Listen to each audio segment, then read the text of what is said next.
Hello, friends. I'm Kanchan from Akulmach Technologies, and you are welcome to our show of art and architecture. And today we are discussing very interesting topic, and it is regarding Orchha architecture.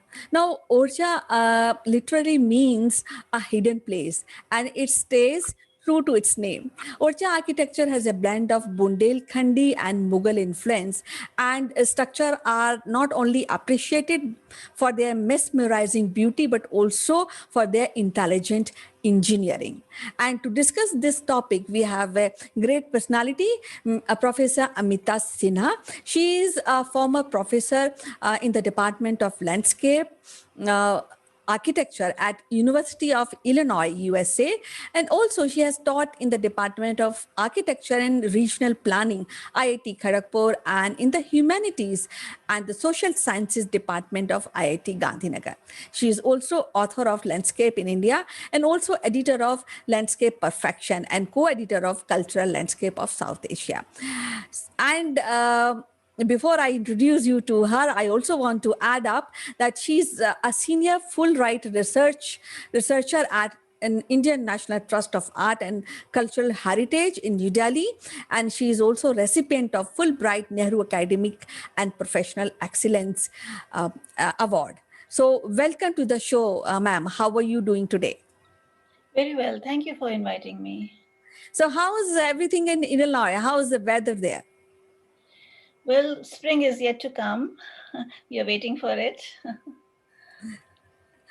Okay, great. So, as you know, we are discussing about mandala and influence of mandala in the architecture in India, and as I read somewhere that Orcha was founded in 1531 by Bundela Rajput chief Rudra Pratap Singh, who became the first king of Orcha.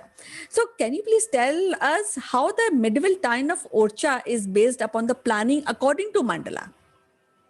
Yes. Let me go to my screen.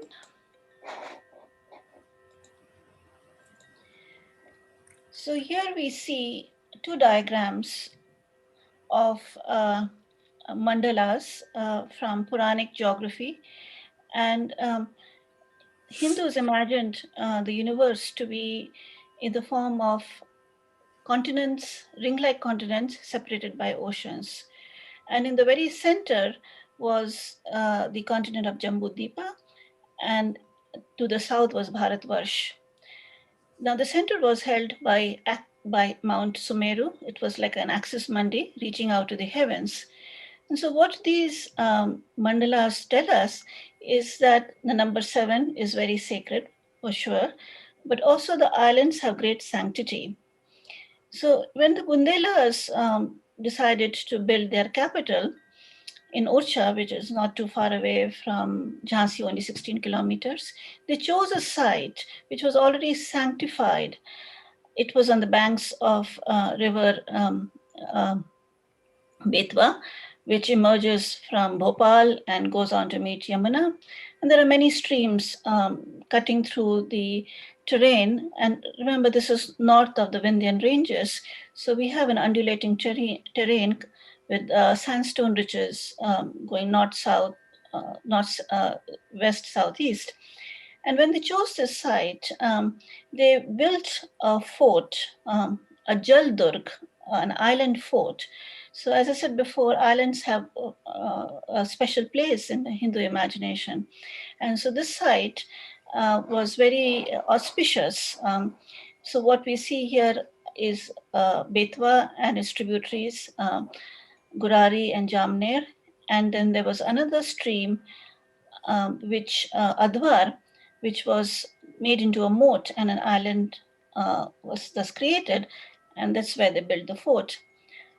And then they also built outside the fort. In fact, they built a city wall. And so if you look at the plan of Orcha, we have the inner core, which is the Jaldurg, and then we have buildings outside, monuments, palaces, temples scattered all over the landscape. And then we have a kind of a circular wall, which surrounds the whole area.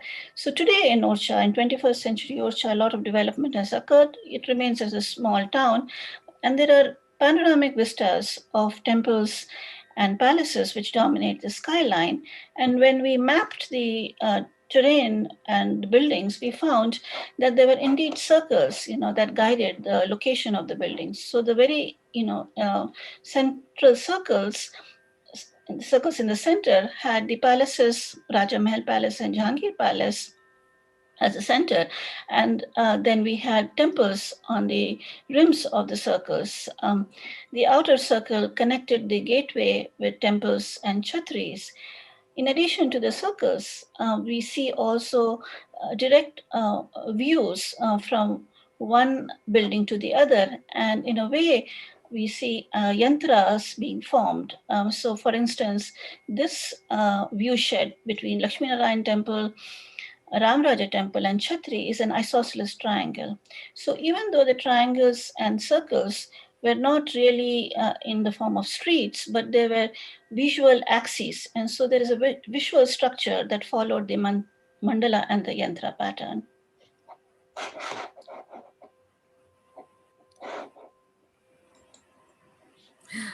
So actually, as you were telling us that Orchha is a historical town located on the banks of Betwa in Madhya Pradesh, and I think it's very well known place, and it's known for the grand palaces, intricate carved temples, famously known as the city of palaces, and it is a world renowned for classical mural painting, frescoes, chhatris, and it were also constructed to commemorate the Bundela rulers. The Orcha old world charm cast a spell on tourists from all around the world.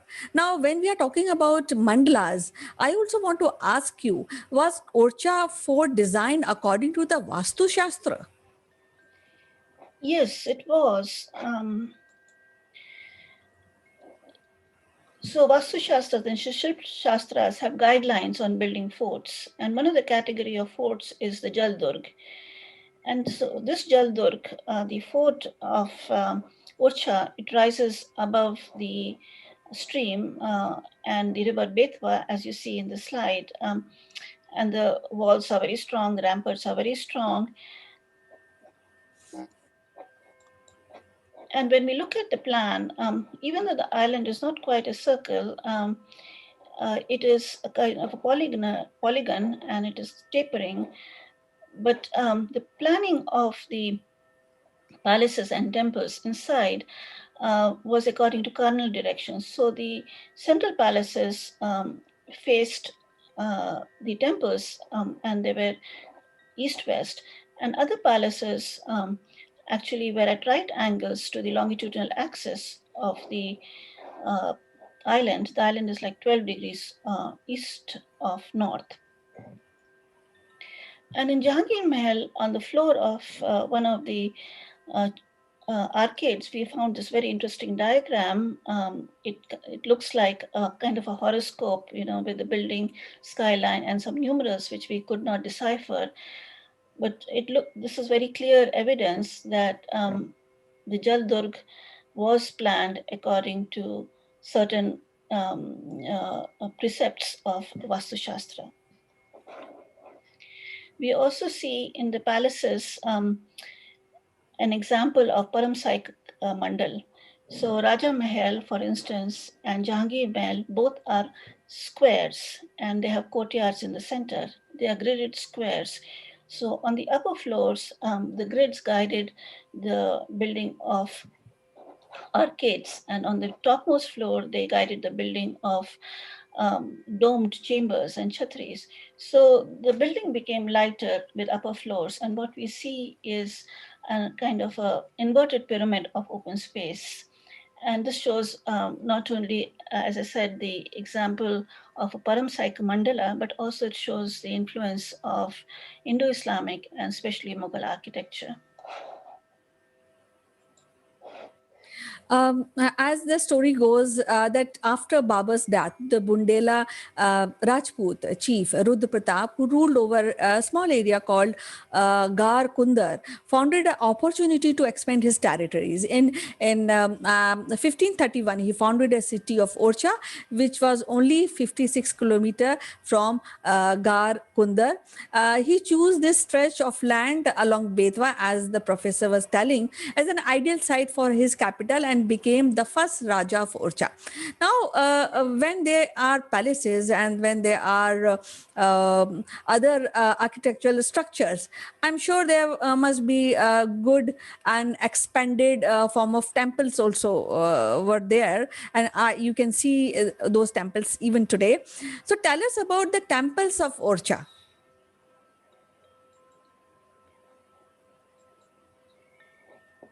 The temples of Orcha are very famous. The most famous is the Rambrajar Temple, and the story goes that one of the Bundela rulers, Madhukar Shah, his wife Ganesh Kumari was a great devotee of Lord Ram. So she goes to Ayodhya to get the deity, and finally, the deity appears in the river when she threatens to drown, and then she brought the deity on foot from Ayodhya to Orcha, and it took her 8 months. And meanwhile, the temple for Lord Ram was in the process of being built. But when she arrives in Orcha, the temple had not yet been completed. So she places it in a palace, Rani Mahal, and then the deity refuses to move. And so this palace becomes the most famous temple from where Lord Ram rules over Orcha. However, other temples are built according to Shilpa Shastra, and the mandala here is Panchayana mandala. The Chaturbhuj temple, which was originally meant for Lord Ram, and where Krishna is being worshipped today, is actually built in the form of the Chaturbhuj, the four-armed form. And here is the Rani Mahal, the Ramraja temple, and here is the Chaturbhuj temple, which is directly in access with Raja Mahal, so that the queen and the king would always keep in sight of the deity, and the deity would be giving them their darshan. Uh, the temple is very interesting. It is a kind of a play on the patterns prescribed in the Shilpa Shastra, in the sense that the mandap is at right angles to the Garbhagriha. So it almost seems like a basilica, and it's got soaring interiors, profuse carvings. Another interesting temple, Lakshmi Narayan Temple, which is a little distance away from the town center, is planned in the form of rhomboid, and the tower over the Garbhagriha is an octagonal tower. Then there are smaller temples in the northern part of the Jaldurg, and they are smaller temples. We see spires over the Garbhagriha and over the Mandap, and these temples were commemorating the Tapovan, and this is where the royals retired to do penance, to perform yagyas, and they worshipped both Ram and Shiva. So here is the Vanvasi Ram Mandir, the Shiva temples as well. And the iconography on the temples actually shows that these were temples for the ascetics or for the rajas doing penance, being like ascetics, for a period of time. Because on the relief, you see sages in the yogic mudra. And then there are other buildings also based on the mandal pattern. So actually, it is said that Orcha's most illustrious ruler was Raja Veer Singh Dev, a man of dashing personality. Veer Singh was a great warrior, and he was also well versed in the art of statecraft. He was bold and imaginative administrator and a sense of fair play. Now he has created such a magnificent place, which we really look towards to visit and appreciate the architecture. Now, Are there any other buildings in Orchha design on mandala patterns in that area? Yes, we have Chhatris. Now, Chhatris are very interesting buildings. Chhatris are memorials to the Rajas, and we don't really see, Chhatris before the arrival of Muslims in India. And I think these Chhatris, the Bandela Chhatris, are very much a pattern after the Mughal mausoleum, such as Humayun's tomb.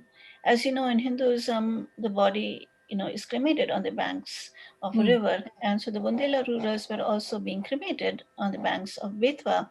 But then they built these magnificent structures, and these were as I said, memorial structures, because there are no remains, more bodily remains. There is no mausoleum as such. These are simply sites of cremation. But these edifices are built in the form, again, of Panchayana temples, a central tower with four smaller towers, or in this case, domes, and chhatris surrounding the central tower. And the grounds were designed in the shape of the Mughal Charbagh. Actually, when we see to this cultural landscape of Orcha evolved over the time as a barren wilderness was slowly transformed into picturesque capital of Bundelkhand. The settlement derived its name from the phrase Undochi, meaning low or hidden. The site indeed ball-like, buffed by bluff and forest. The Orcha fort is unique in Bundelkhand. The site selection was suitable for security. The fort was made inaccessible by the water all around it. Now, when we have so good architecture and the heritage and the know-how, the engineering, so I think that is a great responsibility to the new generation to preserve this heritage. So how can this built heritage can be preserved and communicated further?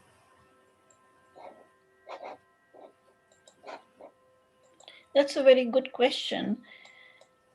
How do we preserve this heritage? So, Archaeological Survey of India and State Archaeology are preserving certain buildings inside the Jal Durg.